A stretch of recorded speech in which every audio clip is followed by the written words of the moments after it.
Call Boyd Rice.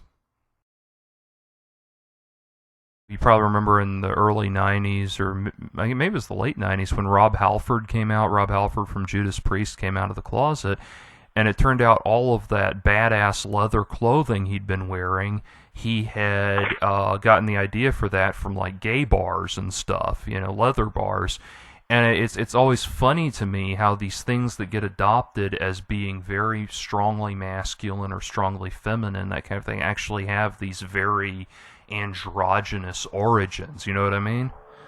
Yeah, I find it ironic that certain aspects of the gay community are far more masculine than most men that you would run into in daily life. And certain transvestites or she-males are far more feminine than most women you run into in daily life. Yeah. It's bizarre to me, but, my friend, I don't know if you were exposed to any of this on Facebook, but Bryin Dall and Harley Phoenix have a band called Hirsute Pursuit. Yes, I saw that. I have to interject. I put this.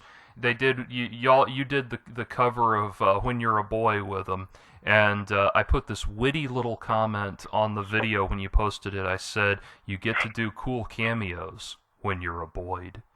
I just have to get that in there because I don't think it got the recognition it deserved at the time. I'm sorry. Go ahead. Oh, well, it's the most sexual music. You wouldn't think there could be anything out there, that would still be capable of raising people's eyebrows. Yeah. This band just, it's like nothing you have ever seen in your life. Right. And it's very, very sexual. And most of the people who are into it are straight.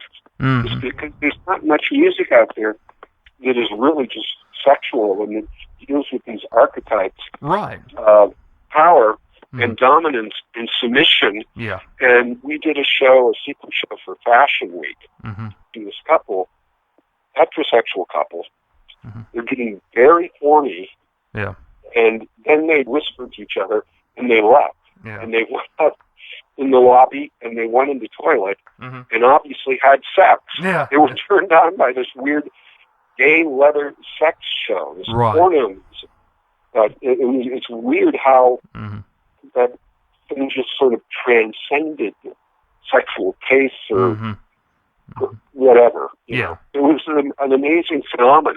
Yeah. And, everybody I've seen just responded to it amazingly. I played with them, did their first public show with them, and the place was packed, and people were talking about it. Yeah.